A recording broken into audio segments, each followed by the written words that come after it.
A late good morning, everybody. I'm sure this is going to be a panel of much interest here as the room continues to fill.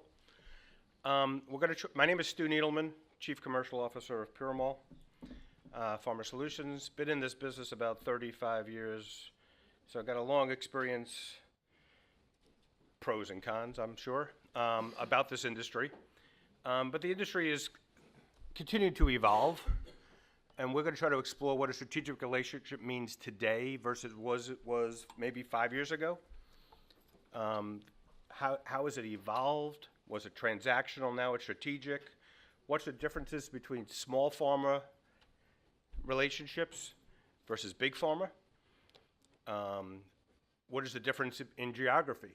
Is it different dealing with a UK company versus a Japanese company? So we're going to try to explore a lot of topics here and try to make it a little controversial, and hopefully open up for audience participation to really ask the questions of the panel. And we have people on the panel who have worked on both sides. They're now part of the CDMO world, but they've also been in the big pharma, so they've been a sponsor and a customer, and now they're supplying services. We're going to try to figure out where we're going to head in the next bunch of years. Also, really talking about the evolution of this.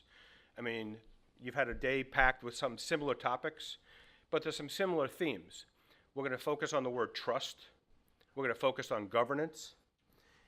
But we want to break down truly where are we going, and is a big customer strategic, or is a small customer where you do risk sharing more strategic to you? Is risk sharing where the industry is going?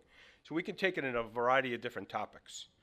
And we're just going to listen to these guys give their opening preamble, and then basically open it up to questions. If there's nothing that really hits your fancy, we're going to try to go down the path.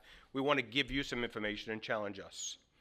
So with that, I'm going to leave it to the team to introduce themselves, the panel, give their little opening discussion on what a strategic relation looks to them, and then we'll take it from there. Okay, John, you want to kick us off? Okay, thanks, Stu. So my name is John McQuaid, VP of Technical Operations for Almac. I look after the pharmaceutical development and commercial manufacturing of drug product, but the Almac group does everything from discovery support, API synthesis, clinical packaging, labeling. And again, we're always looking at the industry trends and seeing where industry is going and how do we position our services for the future. And I think strategic relationships help to drive those decisions. I've certainly noticed in the last 5 to 10 years a shift towards definitely more strategic relationships where communication has improved and our clients are more candid with us and we are more candid with them. At the last session, just before I came in here, it finished talking about two-way communication, the importance of us telling our clients what works for us as well, and not sugarcoating the message. And I think that's very, very important. There are a few other things that I think are shifting in the industry which are driving the need for more strategic relationships. I'll just touch on 2 or 3 of them. Supply and demand. I think if we look back, outsourcing and collaboration was driven by virtual biotechs. And about 10 years ago, Big Pharma jumped on board, and we now have a very healthy outsourcing demand-led market where there's competition for quality capacity. So if outsourcing and a relationship is important to your organization, it's very important that you strategically position that, especially if you're a smaller company reliant on collaboration for security of your supply chain. Other things are happening as well. Development and manufacturing are becoming more complex. Yesterday we heard how manufacturing is re-emerging as a value driver. It's not just about capacity, it's about capability, and CDMOs are moving into new areas. Things like potents, things like pediatrics, rare diseases. These are all personalized medicine. Everything's driving a lot more towards smaller drugs where the old traditional commercial manufacturing networks don't suit. So I think CDMOs have an important part to play. We then also have smaller companies who are going at the whole way to market. And you know, they're reliant a lot more on CDMOs for security of supply chain, and they need to pick good quality CDMOs, because whilst they might go it alone in one geographic territory, very often they want to introduce a partner in another territory, and it's very important that there's trust in the partner that they pick, and that they can sell that to other companies. So that's just a few of my opening remarks. Thank you. Peter? Hi, so it's Peter Lyford. I'm a business development director with Port and Pharma Solutions. So we're a CDMO focusing in on chemistry services, so from RSMs through APIs. Prior to that, I worked for GSK on the procurement side. So as Stuart mentioned, I have sort of some experience of seeing the relationship from both sides of the fence. I think the word strategic relationship is used quite a lot, but I think in reality it probably means different things to different people. And I think sometimes you do see the words used and not necessarily the behaviours, and sometimes you see the behaviours used and not necessarily the words. So I think it's actually quite an interesting area, and I think there's quite a lot of variation across the industry in terms of how people talk about it, but actually how people implement it. I think in practice there does need to be some fundamentals. If you're really trying to say you've got a strategic relationship, I think there needs to be an element of mutual dependency. I think the strategic alignment and the strategic goals of the companies need to be there. They need to be heading in the same direction. I think there's an element of culture and values sort of linked into that strategy that plays an important part. Trying to get two organisations to work strategically if the values and the culture aren't aligned could make it difficult. There does need to be governance. There needs to be some structure. There needs to be some broad stakeholder engagement, but also senior stakeholder engagement, because without that, you're relying, or overly reliant potentially, on individuals to make it work, rather than having it sort of more ingrained, more systemic in terms of ways of working.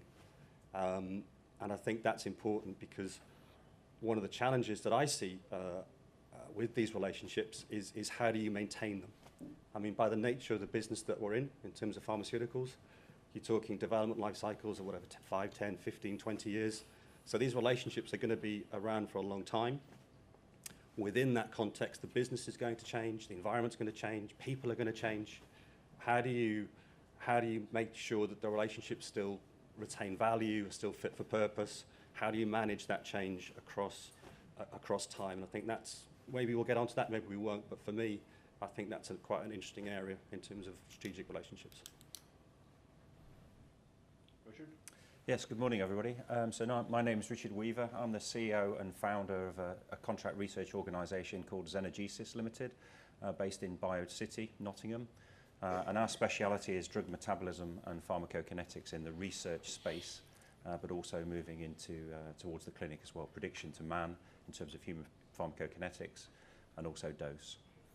I've been there for 7 years. We've seen the company grow from nothing to 26 employees in that time. Prior to that, I was at AstraZeneca. So again, I've been there. I've been on that other side. I've been at large pharma for 15 years. I've seen how that evolved, and how that, during my time there, how we started outsourcing, probably mid-2000s, and primarily to the Far East at that moment in time. So I've seen what those guys want. I've seen what that relationship was at that time, and it's very different. We've just heard a little bit now. It's very different now, rather than do as I tell you and come back with some data. It's not like that anymore, and all for the better, and I'm pleased about that. So we talked about trust. I can't express how strongly that is. Trust within your team, trust across the companies, and realise that you're doing this together. You're both accountable. It's really important. And relationship building is actually really important to me personally. We're not out for a fast buck. We're out to build relationships, and we're out to help people. And hopefully they understand that, and that's how it should work. I can be as disruptive as you like. We talked about that this morning, obviously in a positive sense. I'm not going to start turning the tables upside down, but I'd like to be disruptive, and you might be perhaps surprised to learn that we don't have any large pharma business. None, zero. I don't chase it. I don't chase that business, and you can ask me why that might be, but we don't have any large pharma business at all. We support biotechs, SMEs, etc. But we do have many strategic relationships with other contract research organisations as well. So, you know, we're specialists at what we do. We don't want to be a jack of all trades. We want to stay core to our business. But we realise there are lots of other fantastic CROs in our sector that together we can join forces and offer something that's more than a sum of the parts that one of us can't offer on our own. And I'm very keen on that, and we continue to exploit that if that's the right word. So yeah, thank you. Great. Thank you. Dave? Hi, good morning. I'm Dave Tudor. I work for GSK. I'm the head of manufacturing strategy for GSK, so I get to sit on the other side of the fence and normally establishing most of the relationships, certainly from manufacturing supply within GSK. I should be obviously transparent. In 8 weeks' time, I leave GSK and I take up the role of Managing Director of MMIC, the new innovation centre for medicines manufacturing in the UK. So I will be sitting on that other side of the fence in a very short period of time. And I might talk about why GSK are signed up to that partnership as well. I think the answer to the question you're asking is, why is it the industry, why are big pharma moving from what is perceived as a transactional relationship period to a strategic relationship period? That's the exam question. I think the answer to that is fairly obvious. If I take a company like GSK, you know, we have over 150 product partners that we use and 250 API product partners, and we're consolidating that down quite controversially to less than 50%.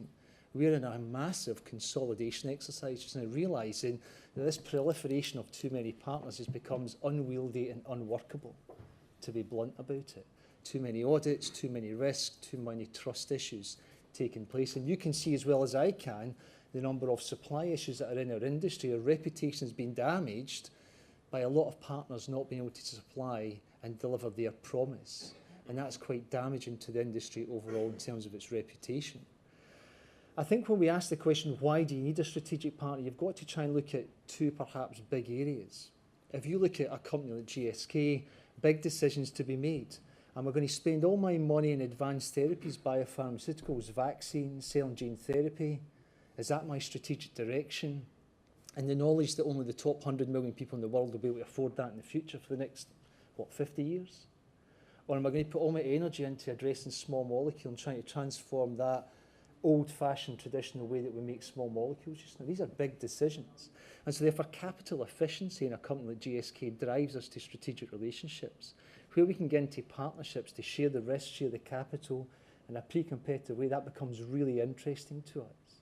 But if you take it a step further, what about relationships outside of the industry as we get into our little bubble in this conference today? What about what's going on with healthcare providers and governments as they're trying to address their massive issue where healthcare bills are going up, population is growing, the over 65s are becoming a larger part of the population? How can they afford what is going on in the industry? They can't. So they need disruptive approaches there, precision medicine, stop prescribing medicine that people don't need, get the adherence levels up higher. And so therefore, how can companies like GSK and the CDMO world partner with those organisations to make a significant difference? Partnership for me means that we've got leadership alignment and relationships, we've got common vision and goals, we trust each other, and we've got a common vision. And once we've got that, we can have that sort of relationship. Thank you so much. So a bunch of topics there, a bunch of common themes, common vision, alignment, I think leadership, engagement. But let's start off by the first thing. Each company, maybe, Richard, you don't have the same level of strategic relationships as some of the other providers just based on size. But it actually may be just the opposite. It might be more important for you to have strategic relationships. But let's talk about what metrics we use to monitor and measure this to start with. Because I remember being on a panel a long time ago and they talked about consolidation. So there's a lot of themes have gone on. The industry is consolidating. On the CDMO side, you've had a lot of transactions over the last several years. You've had, Thermo Fisher, you had AMRI, you've had Cambrex doing some consolidations. A lot of companies that you guys work with or hear about or know about have done some things on the CDMO side. Big Pharma is going through some consolidation changes. Are they going to invest only in biologics internally? And they're going to outsource small molecules, and does that change the strategic relationship? But how do we measure ourselves? And how do our customers measure us, which is the start of going to a strategic relationship? Is it on time and full? I mean, I don't want to go into the answers. I'd like the panel to talk about it. But metrics are important because I find that people, it's more subjective as opposed to real. When they get in the room, they say, well, you're strategic to us. We have this, this, and this. But then they don't look at the board, and the board will show that you're not delivering on time. Your costs are not competitive. You don't have alignment on common goals. So what are those metrics? Who wants to take it first? Go ahead, John. If I'll maybe kick it off, and again in the previous panel discussion I was in, there was some conversation about the fact that you've got to be comparing apples with apples, and I think metrics need to be different for different stages of product development through commercialization. So on time and full is obviously the key metric once we hit that commercial stage. Through development, what we're working really hard to do is to try and break it down into bite-sized chunks. So break it down into the short-term goals. And the other interesting thing that's happening with metrics as well, from our perspective, is that we're starting to keep metrics on our clients. And I make no apology for that, because when we sit and we analyze why things are late and why we lose time, the degree of collaboration and the supply chain has become more complex, and there are many more moving parts, and companies are stitching different service providers together. So our success in delivering on time is largely dependent on some key deliverables coming into us. So I think metrics need to be two-way, and again with a strategic relationship where you get into that type of honest, frank feedback, and where both parties accept that success is dependent on each other's behaviours, I think metrics can be a very, very powerful thing. Dave, you look like you want to go. Yeah, listen, I think the answer is balanced. We treat our partners the same as we treat an internal GSK factory. You know, if a supplier has got outstanding supply performance and their cost profile is fantastic, but they're hurting their people, we're not interested. It's as simple as that. You can have a great safety compliance record, but if you can't supply, we're not interested. It has to be balanced. It's exactly the same for our internal sites. This balance on compliance, supply, and cost performance is the holy grail. And that's what we would expect of any strategic partner. Hurting people, getting into trouble with the regulator, not acceptable. Lack of supply, not acceptable. And if your costs are way through the roof, not acceptable. If you can get the balance, we don't need the cheapest drug, we don't need the best supply performance, we want to make sure that compliance is clear. Anybody else? I mean, time is critical, isn't it? You know, of course, you know, as a CRO, it's kind of, can you do this and can you do it yesterday? You know, and we, you know, again, we try and pride ourselves on delivering on time or before time. We have metrics on that. You know, we share that with our clients. That's important. Transforming what you're doing. So, you know, what do they actually need? You know, and can you actually do something better than that? So, we get a lot of clients come to us where it's essentially rescue therapy, actually. Not for the individuals, I should add here, but for their compounds, you know. So my compound has poor bioavailability. Can you help? Can you make it better? Maybe we can, but let's understand what the reason is for the poor bioavailability. So going above what you perhaps originally asked is something I think is quite powerful.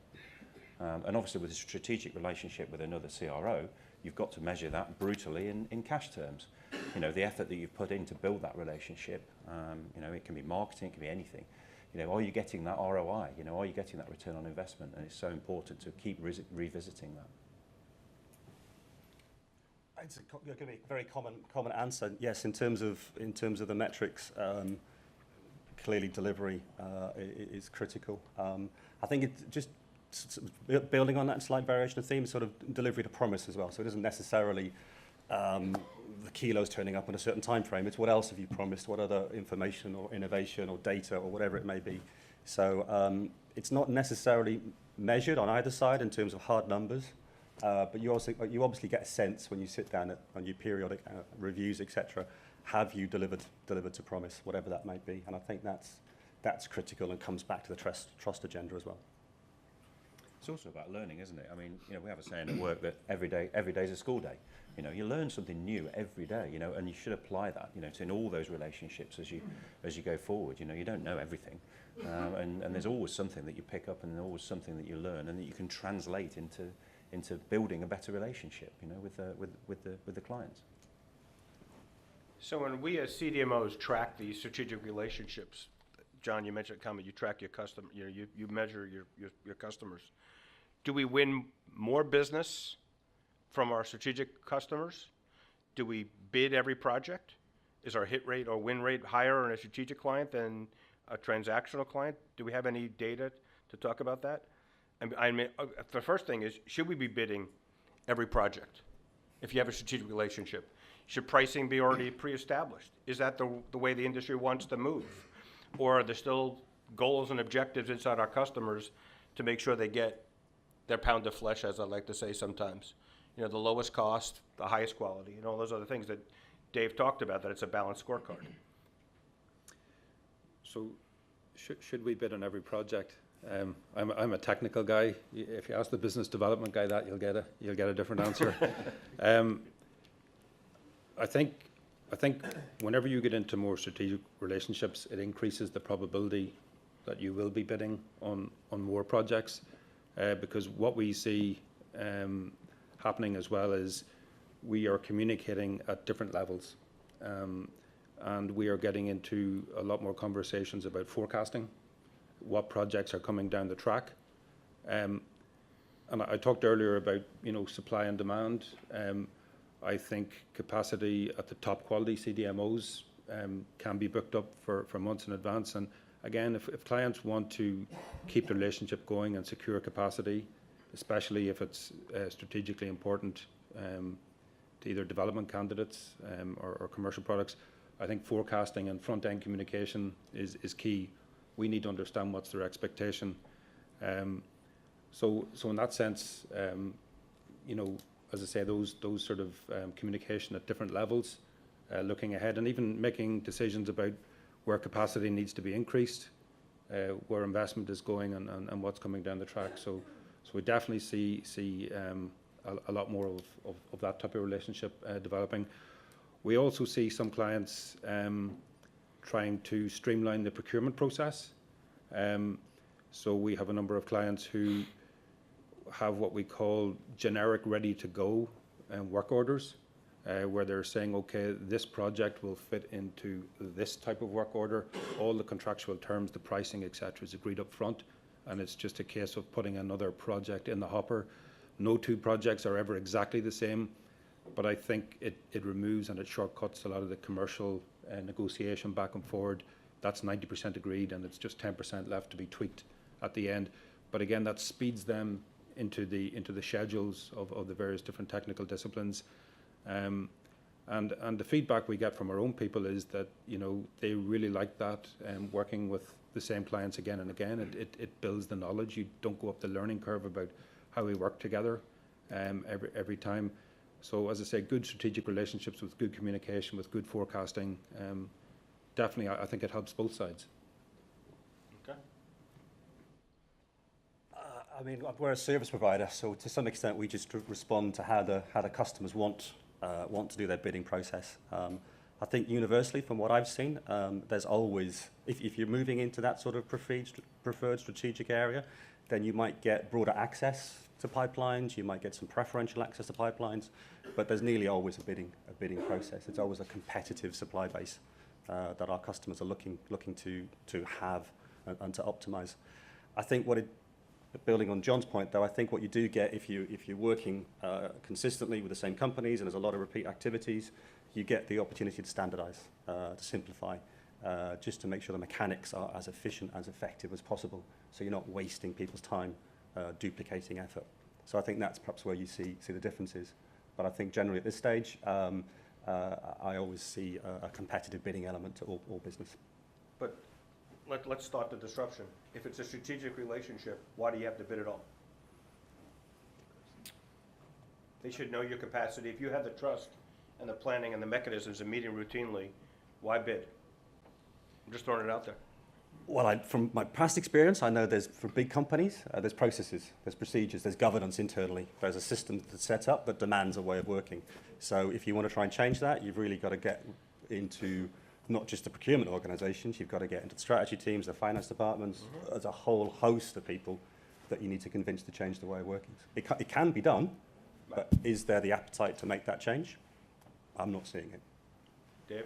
Stuart, I was going to say, certainly in the world of GSK, when we talk about strategic partnerships, they'll be lucky if there's 10 in our mind in GSK. So we might have 100 suppliers, but only 5 or 10 of them are strategic. And traditionally what happens in my team, the first question that gets asked is justify why we're not going to one of the 10 strategic partners. That's the first question we normally ask. And some of my team are in the audience and they would have to justify the rationale why we're not going.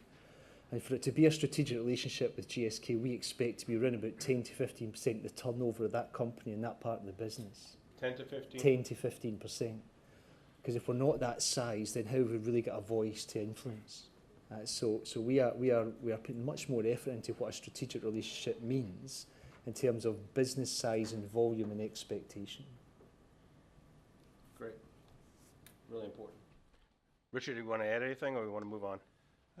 Yeah, I mean, most of our strategic relationships are with other CROs, actually. You know, they are. I mean, we could say that we have strategic relationships with all our clients to some level.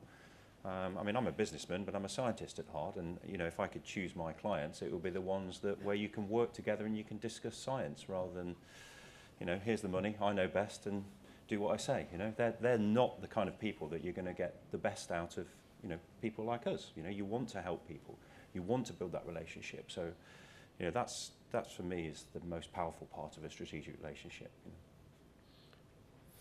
So size is going to matter too. You have small companies and big companies. How many strategic relationships can you actually handle effectively? Yeah, I think that's a tough one, because I think we do have organisations where if they have a critical mass of projects, where they are prepared to move it to a more strategic level. I think it's probably what you were hinting at in your last question, where there is no price negotiation, there is no RFP for the individual project. They're so confident that they will utilise the capacity of a particular platform that they're prepared to jump in and basically commit for a year, 24 months. And we do see some of that happening.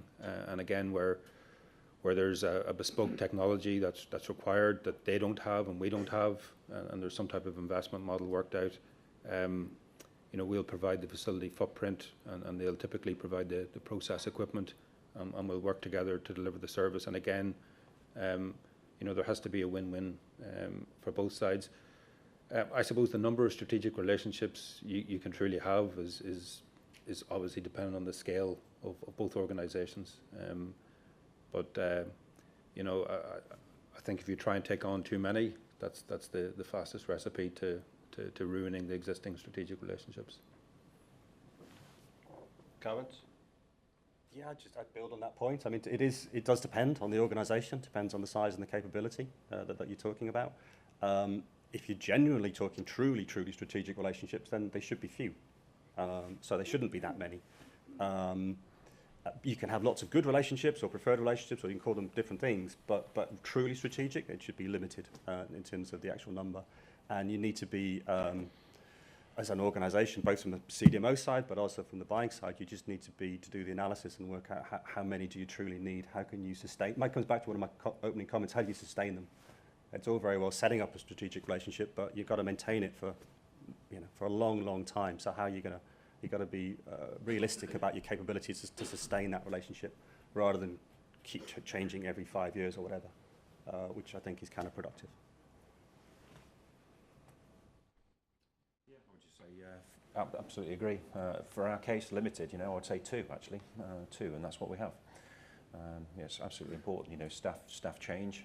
You know, companies get bought. You know, we're in a massive area of mergers and acquisitions, and it's only getting bigger and bigger. So you know, a strategic partner today can be a different beast tomorrow. You know, so I think that's important. You know, but always be on the lookout as well. You know, always be on the lookout for those things, because they're multi-beneficial in many different ways. Hopefully, you're helping a client in some way, but there are other areas as well. You know, the merger and acquisitions is one, you know, that could be an advantage with the future as you grow and build a relationship with another partner. And certainly, I would echo the comments of the panel. I mean, we would dissect it by dose form, and so if you take API, we'd be looking at 2, maximum 3 by dose form.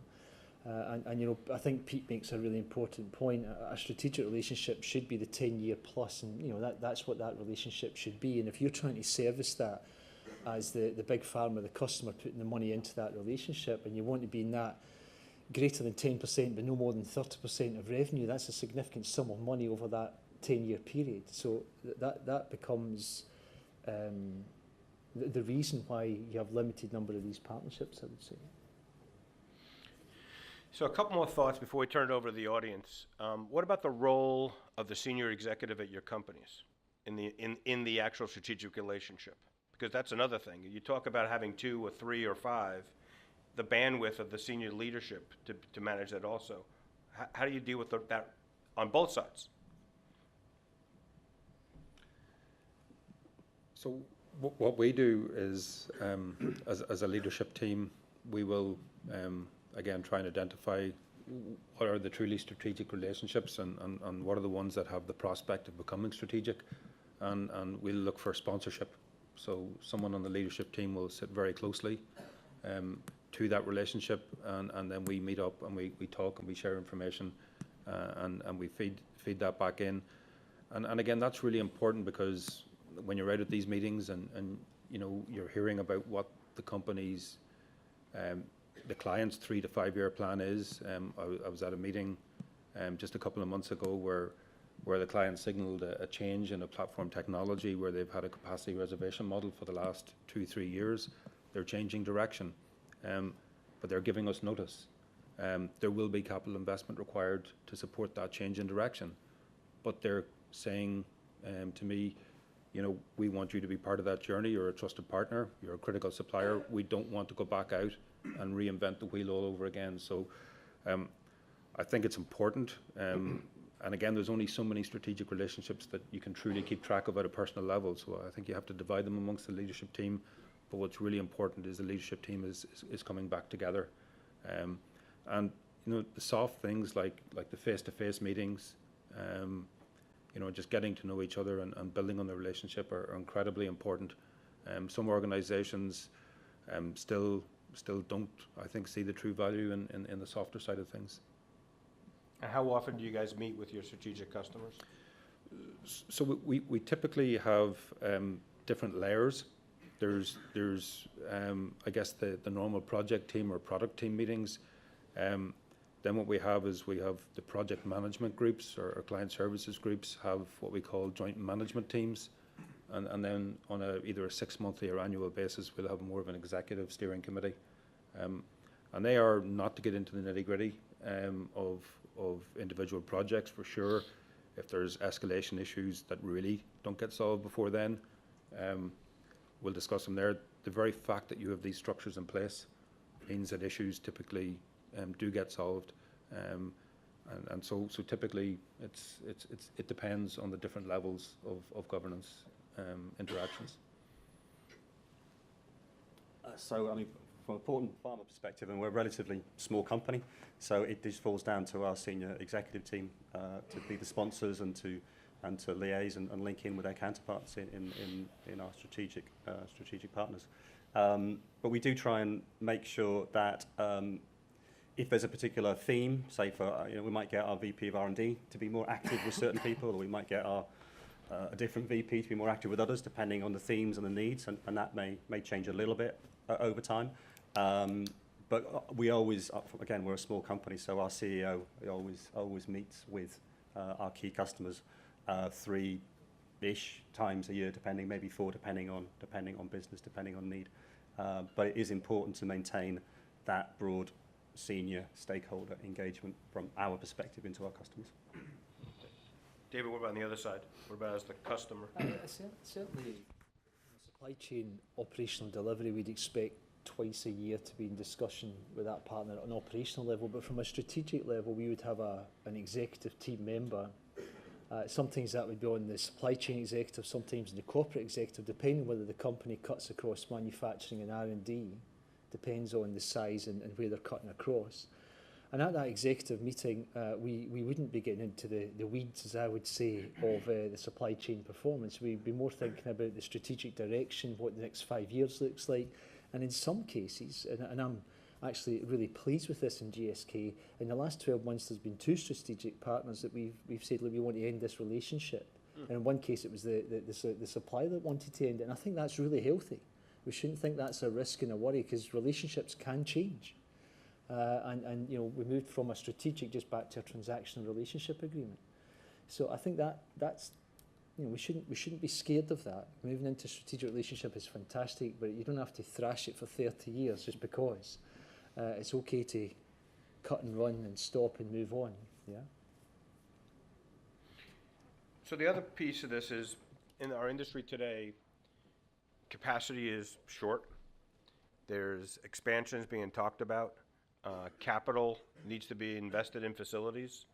How do we deal with that in these relationships? What is the level of capital sharing, risk sharing, whatever the transactions may be, and is it different transactionally versus strategic?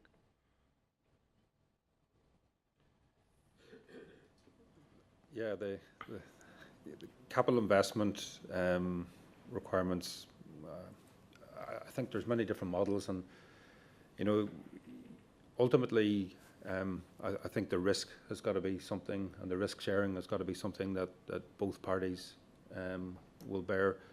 To pick up on Dave's point, I mean, there have been what on the surface seem like great opportunities, but whenever you get down to the nitty-gritty, it just doesn't work for one party or the other, and I think you have to be really, really candid and frank as to where your bottom line is. And I know in Almac we're not afraid to walk away. You know, if the risk if we don't feel that the organisation, and in the last panel discussion I listened to, there was some talk about, you know, the innovator company or the pharma company stands to gain a lot from the product success. If it's a big pharma player, they tend to have deeper pockets, and you know, I think there has to be some type of equitable breakdown in terms of the risk. And again, sometimes as Almac, we have to take risks, and we have to look at whether we truly believe a different platform technology is likely to take hold and be multi-purpose, and whether we can sell excess capacity, in which case we need to up our level of investment and meet the client maybe further along the balance of investment. So that's my thoughts on that. I'll make a comment. I mean, I think in terms of one of the advantages of being a CDMO is that we get to aggregate demand and business across different customers. So I think there is an expectation that we have, but I think also an expectation from our customers that we will make investments. We will invest in capital. We will invest in technology.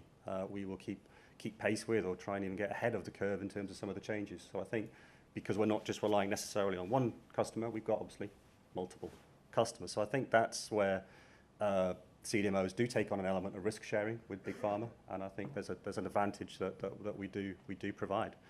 But going back to, if you have a strategic relationship, then at least you might not know which projects you're going to get, but you know that you are going to get some projects. So there is an element of predictability in terms of demand. Some will go up, some will go down, but broadly speaking, it does provide that platform to make those longer term investments and to take that risk with capital.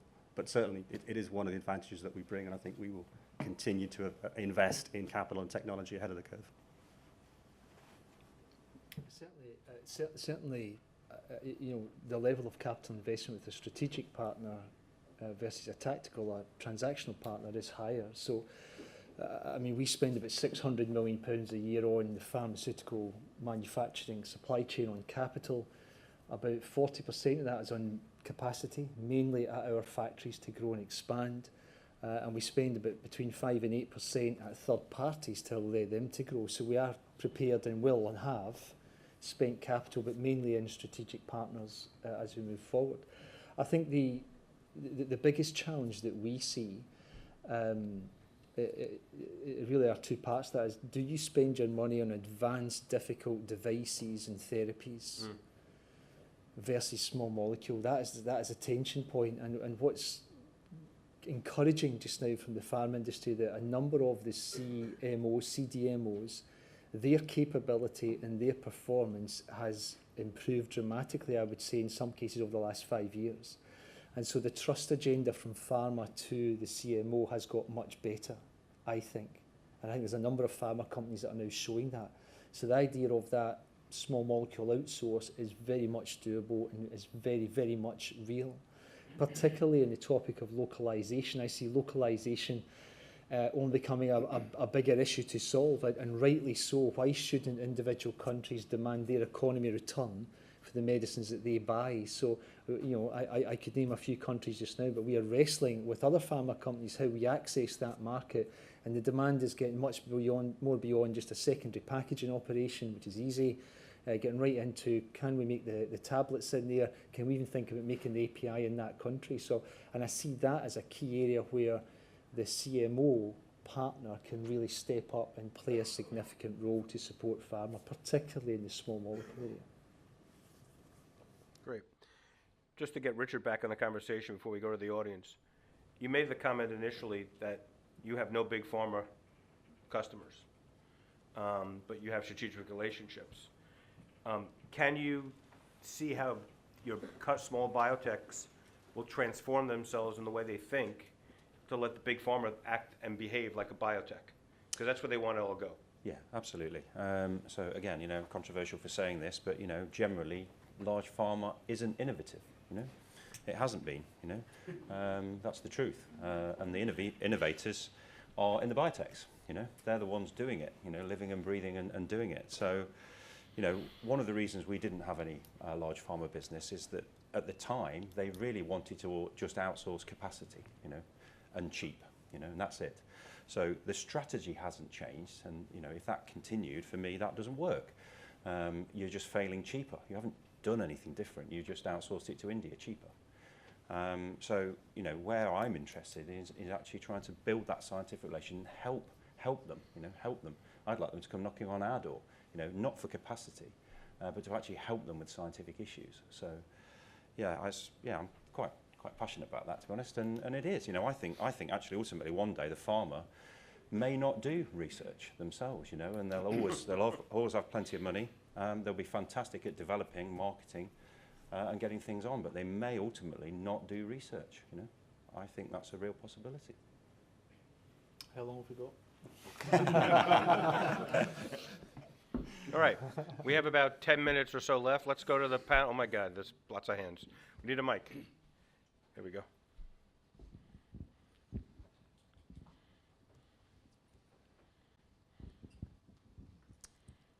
Hi, I'd like to just address a question to Richard in the first instance. In the proposed changes to R&D tax credit structures for your small biotechs, do you perceive that there's an issue in that customer relationship that you enjoy with them? Good question. Again, our clients aren't just UK. You know, they're obviously, you know, it's a global business, and much of our clients come from outside of that UK, and it's about, you know, de-risking, isn't it? You know, it's spreading the risk and sharing the balance. So yes, potentially on one hand, but you know, we're truly international business, and you know, it's different. It's different for those guys. It actually benefits us, of course. You know, from an R&D tax credit perspective, you know, we benefit from that, and it actually helps us more if our clients are overseas. Actually. Other questions? Thank you. Richard, I represent Thermo Fisher, 71,000 employees, and you have 26, but you think like we think. And I want to say to every small biotech or pharma company in here, you've got to look for the company that's going to act like Richard's company, respectfully with the resources of a Thermo Fisher. You mentioned $500 million in capital. Thermo Fisher is spending $3 billion the next 3 years upgrading our assets in terms of custom manufacturing. So, I mean, it's a great panel. I got a lot more thoughts, but I'm going to sit down. But Richard, I really wanted to compliment you on your stance relative to taking care of the customer strategically. Thanks, Scott. No, thanks. And it just so happens, by the way, that we have 2 Thermo Fisher mass spectrometers in our lab. So, and I don't know you. I've not met you before, but. Hi, a question that I have is, so far I only heard the word actually from Richard, and it is innovation. And we've been talking about disruptive technologies and innovation, and we're talking about strategic relationships. So my question is, does pharma have strategic relationship for disruptive innovation? An excellent example we had recently was the continuous manufacturing and the relationships with certain pharma companies, with certain vendors, in order to start the continuous manufacturing and then promote it. But what percentage is of the big pharma business, but also of the CDROs or the CROs, the CMOs? So, and before the panel answers, innovation doesn't have to be technology. So, no, but I'm going to say I was at a supplier day. So, one of our customers invited 35 of their top providers. Thermo Fisher was also at that meeting. Just to continue to plug. I don't know why I'm plugging you, Scott. Because I taught you everything you know. I know. But they had in the room 35 of their top suppliers, and that was all different suppliers. It had FedEx in the room. It had World Courier, so it was all different places. And they had a whole panel session, breakout room, on innovation. And everybody wanted to go into innovation around drug delivery or solid state chemistry or something. And somebody answered, innovation could be your business model. How you quote, how you price, how you do things differently. Innovation is more than just technology when you have these types of discussions. So you're raising the point, but I just want to the panel, I know we got two scientists in the room, but for the non-scientists, innovation is more than that. Perhaps, I mean, in GSK, we outsource in partnership 25% of our R&D spend. So we are partnering, £1 billion a year with different organisations, different technology. We have relationships with Siemens, with Emerson's, and one of the things that's very interesting just now is if you look at the concept of advanced manufacturing technology, which I think you're hinting at, then you can see the NIBERT consortium in Ireland on large molecules, when you see that partnership taking place. For API, it's the PIPS program in Singapore, and of course in the UK it's MMIC on small molecule. Mm-hmm. And we're seeing more and more companies, large pharma, partnering together to drive the technology in a pre-competitive way and then to apply it to their science in a confidential way. And I think that's hugely encouraging. Now, my point to that, and I think this is a big risk for CDMOs, because I think the technology will change. If I had £1 for every time somebody said to me, I've got continuous technology, do you want to come and do business with us, Dave? And I would turn and say, well, if you really think this through, I'm designing continuous process in GSK. There are 14 or 15 of them coming through the pipeline. The science is precise on a bespoke reactor that's designed for that science. So your reactor's never going to be able to make my chemistry the same precision as the one I've designed. It's an interesting concept. Continuous manufacturing could be one of the biggest disruptors to the CDMO world. In the future, we will not only outsource the science, but we will give you the reactor. That'll be part of the IP.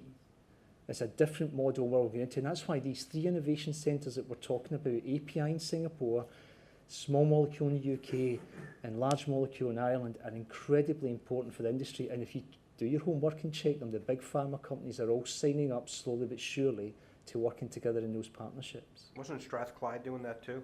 Strathclyde have got one through CMAC, or the Continuous Manufacturing Crystallisation Centre, which is more a TRL 1 to 4 kind of sandpit development organisation. But these 3 that I've mentioned are about translating the technology into a GMP commercial environment. Really important. Great question.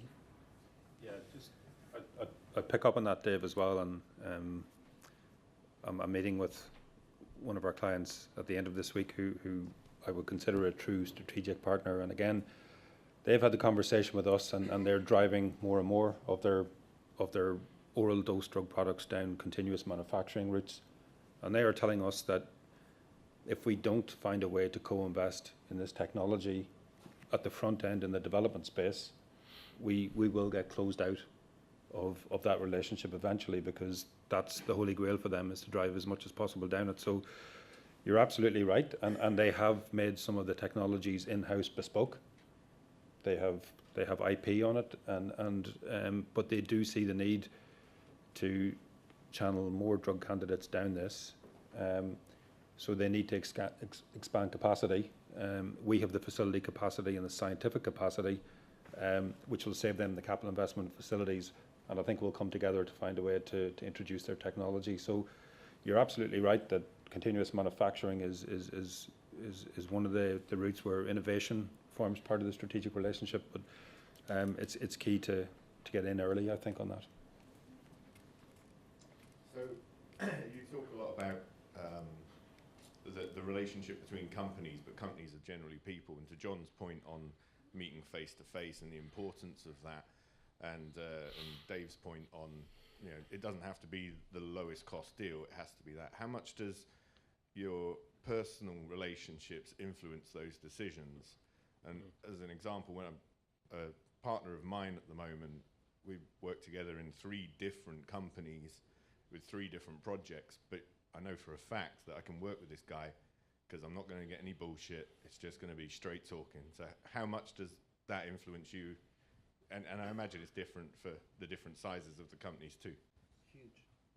Huge. I would say it's over 50%. I know there are 2 CEOs of CDMO companies that when they say they're going to deliver to GSK, they will run through a brick wall to make sure that happens. And that relationship we've developed over many years makes a huge difference. You know, I know I shouldn't say this, but you know, the cost of the chemical or the cost of the tablet is about, what, 1.5%, 2% of that product that's sold. So putting all that at risk and going cheap and cheerful and then falling over, it's just nuts. So that relationship is one of the most important factors. Absolutely, I agree with that 100%. You know, it's a bit like, you know, if you got a, I don't know, a call centre and you call somebody, you know, it depends who you get on the other end of the phone, isn't it? Whether they're helpful or not, you know. And it's the most important thing. It's about the people, actually. The company's irrelevant, actually, in the scheme of things. It's about the people and who you're building those relationships with. 100%, 100%. It's about the people. Do you find that you follow people, therefore, if they move from one company to another company for whatever reason it is, would you move business in that as well? We get a bit of both the other way around, you know. People move and they use us in their new company and vice versa. So, yes, it's important, obviously. I mean, you choose your friends, don't you, in life. So, yeah, I think that is important, you know, it is important. I think it does depend on the size of the company. True. So I don't think it's consistently happening, because the larger the companies, the more structure, the more governance, the less. The individual's always important, but will you change because an individual moves if you've got, you know, for large companies that's more difficult, for sure. So now you see the disruption at the end. So I'll disagree completely with Peter's comment, because it is down to people. I mean, what Dave said about the CEO, you know, they know the CEO and the CEO run through a brick wall. As this organization is consolidated, and you look around this room, and the people who are buyers will know people in this room have had different jobs. I mean, you know, if I look at, because Scott was big to raise his hand, he's worked 3 different companies. I guarantee you, he's brought customers with him. I've been doing this for way too long that I want to, and I know I brought customers with me who trust what we do, because it's down to a people business. The name on the door of the factory has changed if you go to some of these places. In fact, I started a long time ago at a facility that we bought from Sterling Organics. That facility is now called Sterling again. It's gone full circle, but it's had 3 different owners, but the people are still there, and they're still delivering product, because it's down to the trust of the people. So, unfortunately, we're going to have to wrap it up here, so I'm going to leave with a couple of thoughts. I want to, first of all, thank the panel. It was interesting. I'm sure we could go on for a long time, because there's like 10 other topics we didn't get to. But I think trust and governance are key. I think people is key. I think you can only have a few strategic relationships. You have to debate internally in your organizations the role of a big customer, which is transactional but a lot of revenue, versus a strategic customer that wants to go in a different direction with you, or you want to go in a different direction with them. The challenge is we all get really, really smart in this business, and we pick customers, or we think we pick customers. But if we really were picking customers, none of us would be in this room. We'd be doing something else on the beach, because we don't know who's going to be successful or not. So you got to trust people and work with people again going forward here. So There is a big argument here. If we did this conference in Boston, you'd have a different feel. If we did this conference in San Francisco, you'd have a different feel.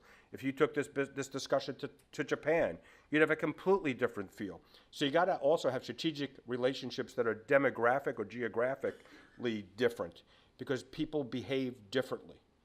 And the last thing I'll tell you is, about 10 years ago, when Shearing Plow was still an independent company, they actually hired a consulting company and said, how do we change what we do?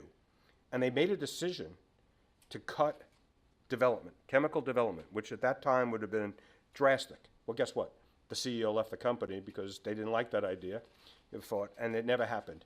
So the challenge is going to be when we have seen today, you have a new CEO at GSK, you've got a new CEO at Pfizer, there's a few others. We could talk about what's going on in Takeda, because there's going to be some turmoil going on in that consolidation. When a few of those CEOs decide to change the model, are we ready to adapt to the changes that are coming? And how do you predict that? And how do you get in that conversation?